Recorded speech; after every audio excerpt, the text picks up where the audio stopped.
experiência inusitada na ergonomia foi em 2013, foi em uma gráfica.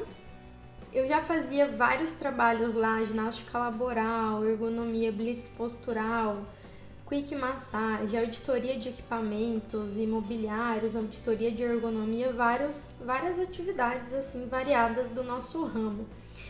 E aí, o que aconteceu? Tinha uma trabalhadora que estava com muita queixa de ombro, era muito constante assim. Quase todos os dias ela fazia queixas, ia no ambulatório, e a nossa sala da fisioterapia, do trabalho, né, e ergonomia era do lado do ambulatório, a nossa salinha. E tinha uma trabalhadora que tinha constantes queixas de ombro lá no ambulatório. E tava ficando já aquele negócio, e aí solicitaram para eu fazer uma análise ergonômica específica só da atividade dessa trabalhadora, né? Para ver se tinha algum nexo com as queixas de ombro dela, que estavam constantes, era muito atestado, era muita reclamação constantemente. E aí foi solicitado para eu fazer uma análise ergonômica só ali do posto dela, das atividades que ela desenvolvia. E eu era muito inexperiente, muito imatura nessa época, né? Eu tava no meu comecinho ali. E eu falo sobre isso, né, sempre nas lives, sobre essas dicas, né, para vocês não cometerem os erros que eu cometi lá no começo. E aí, o que eu fiz? Eu fui lá, reorganizei a minha agenda, né, e me programei para ir lá no setor dela, numa tarde. Levei tripé, levei câmera, levei tudo que a gente precisava para fazer as coletas, treina, né, e tudo mais. E eu cheguei, eu não me recordo exatamente, porque depois disso não foi tão boa coisa. Então eu não me recordo exatamente, mas eu acredito que eu não fui tão clara no que eu estava fazendo. Eu acredito que eu não tenha me apresentado direito. Eu acredito que eu não conversei com ela antes, que eu não fiz entrevista com ela antes. Eu fui bem inexperiente, bem imatura para essa coleta, né?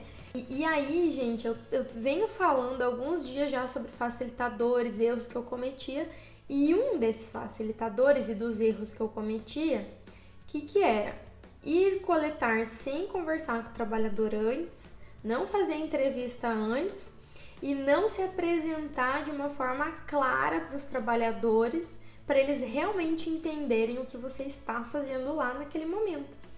E com certeza eu cometi todos esses erros naquele dia, não entrevistei ela antes, não fiz a entrevista, a conversa antes de coletar, não me apresentei direito, não expliquei direito sobre o que era aquilo. Com certeza eu falhei em todas essas etapas e ela já estava com aquela carga, né, de reclamar todo dia e de repente ver que não estavam dando muita importância.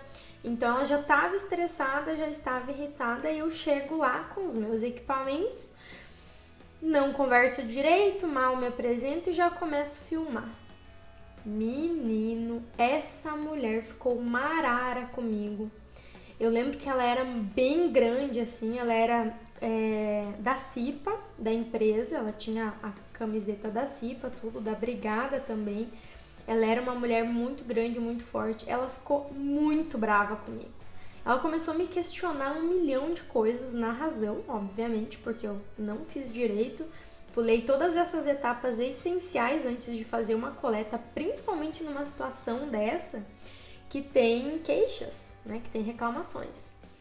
E ela começou a me questionar 1 milhão de coisas. Quem é você? O que você está fazendo? Por que você está aqui? Como assim você chega me filmando? E eu não sabia direito o que falar, porque eu fiquei com medo, ela tava vindo pra cima de mim e derrubou o meu tripé e falou, você não vai me filmar porque da onde já se viu, você chega me filmando e não sei o que. E aí veio aquele alvoroço, né? Ah, eu esqueci de falar pra vocês, eu dei nome pra cada história, título. E o título dessa história é Treta na Produção. Treta na Produção é o título dessa história. E aí, ela tava vindo pra cima de mim. E aí, o líder da produção viu. Meu, eu sou um toco. Vocês não me conhecem. Alguns me conhecem pessoalmente, a maioria não, mas eu sou um toco. E aquela mulher vindo e eu lá, meu Deus do céu, isso em 2013. E aí o líder veio, conversou com ela, me tirou de lá, explicou para ela melhor o que eu tava fazendo, nem ele sabia direito, ó, tudo, erro em cima de erro, gente. Não explicar pro líder antes de fazer, não conversar com ela, não entrevistar, não se apresentar, erro em cima de erro. Tudo isso que aconteceu, 95% foi culpa minha. E de quem, né, tava me orientando também, que às vezes a gente acha que a pessoa sabe o que tem que fazer, e nem sempre. Eu não sabia direito o que eu tinha que fazer e a postura que eu tinha que tomar nessa situação. E isso é o quê? Isso se chama a maldição do conhecimento. Quando a gente detém de um conhecimento, a gente acha que a outra pessoa, o teu subordinado, ou o teu colega, ou o seu aluno, ou o seu seguidor, ele também detém desse conhecimento. E aí você acaba pulando etapas. Essa é a maldição do conhecimento. Você sabe muito ou muito sobre uma área e você acha que todo mundo sabe a quantia que você sabe. E aí não foi me orientado direito, sabe? Ó, tem que ter essa postura, é assim que faz, é assado. Eu tava no meu começo. E aí aconteceu isso. Foi uma confusão, né? Pararam lá a produção, que a mulher tava vindo em cima de mim, a funcionária, na razão. Lógico, não precisaria ser dessa forma, mas todos os questionamentos dela, ela tava na razão. E tem outro agravante. Ela ficou tão furiosa assim porque, né, todas aquelas queixas não era bem referente ao trabalho. Imagine só, se coloca lá no outro lado. Se é um trabalhador que está com muita queixa e que é totalmente vinculado ao trabalho, ele tem total consciência sobre isso, ele não vai ficar bravo por estar alguém analisando o trabalho, porque não estão dando atenção, eles vão ver que isso aqui tá me prejudicando. Como não era exatamente o caso dela, ela ficou muito irritada, porque talvez iriam analisar e ver que não era, né, exatamente a relação das queixas com o trabalho. Aí, conversei com o líder de produção, voltei, né, com o rabinho no meio das pernas, lá na minha sala, liguei pra minha chefe e expliquei o que tinha acontecido. Meu Deus, ela ficou, Débora, não acredito que isso aconteceu, meu Deus, como assim, não sei o que. Ficou super preocupada, ficou chateada com a situação. Aí a gente conversou num outro momento pessoalmente e a gente não sabia o que fazer, porque só tinha aquela trabalhadora fazendo aquilo, precisava ser analisado, não tinha ninguém que fizesse o trabalho dela, era só ela. E aí a gente precisa fazer essa análise. Aí eu dei a brilhante ideia,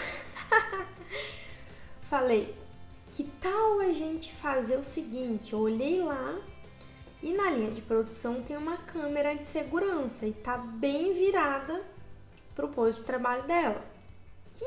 Que você acha, de repente, da gente usar as imagens da câmera de segurança para fazer a análise ergonômica dela, já que criou esse atrito, vai ser muito difícil voltar, vai ser muito difícil apagar esse fogo agora.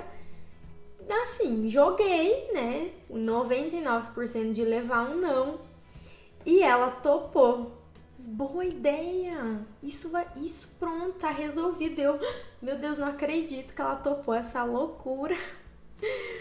E aí a gente foi, conversou com a equipe, tudo mais, conversou com o segurança lá das imagens, né, da equipe de segurança da empresa, conversou com a equipe de SESMIT lá, tudo certo. Não, podem fazer, é melhor para evitar atrito com ela, né? Ela já tá atritada, já tá irritada, já tá estressada, já aconteceu esse episódio, vai ser difícil ela ceder e tudo mais. De feito, fui lá, peguei as imagens da câmera de segurança, peguei alguns ciclos de trabalho para o recorte dessas imagens para analisar e aí eu analisei, né, com as imagens do circuito de segurança da empresa. Olha a loucura. Hoje jamais isso aconteceria, porque todos os erros que eu cometi no início eu não iria mais cometer, então eu não iria chegar neste ponto. Mas na época era o que era a melhor opção, ou era o que eu conhecia.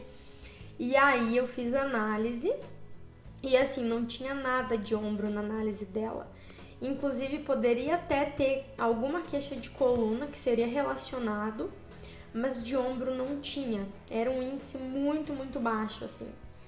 E aí foi descartada essas queixas que eram relacionadas à atividade dela. E aí, enfim, né, veio esse parecer, aí apresentaram para ela que esse trabalho era para visualizar alguma situação de melhoria, mas não tinha nada relacionado, ela ficou mais raivosa ainda. Só que tudo bem, passou, ela parou de se queixar tanto e tudo mais, e aí mais tarde, se não me falha a memória, alguns funcionários descobriram que no contraturno ela trabalhava com alguma coisa de beleza, cabeleireira, alguma coisa assim. Então faz total sentido porque usa mais o ombro. Então, erro em cima de erro, né? Fiz vários erros que levaram ela a ficar bem irritada comigo, na razão. E também ela por, né, estar ali um pouco de má fé em cima daquela empresa. Ninguém sabe direito o que realmente que ela queria com aquilo, né? Mas essa foi a minha primeira história, assim, para abrir, né, a carreira com chave de ouro, assim, né? Porque foi algo bem inusitado e eu aprendi muito com isso, né? Porque lógico que a gente não aprende de imediato, mas hoje eu olho para trás e eu vejo tudo que eu poderia ter feito para não chegar a este ponto, né? Porque o nosso trabalho ele é super positivo, ele é maravilhoso, ele tá ali para ajudar a empresa, ajudar o trabalhador, né? De uma forma imparcial. Então, não precisa ter esta carga, não precisa ser assim, mas a inexperiência nos leva, né? A gente acaba fazendo o que a gente conhece hoje.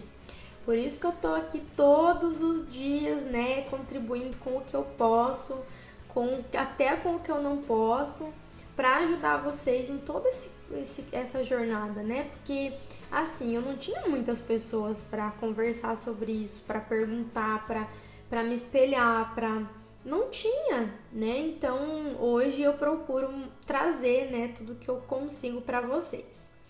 Então, essa foi a primeira história inusitada.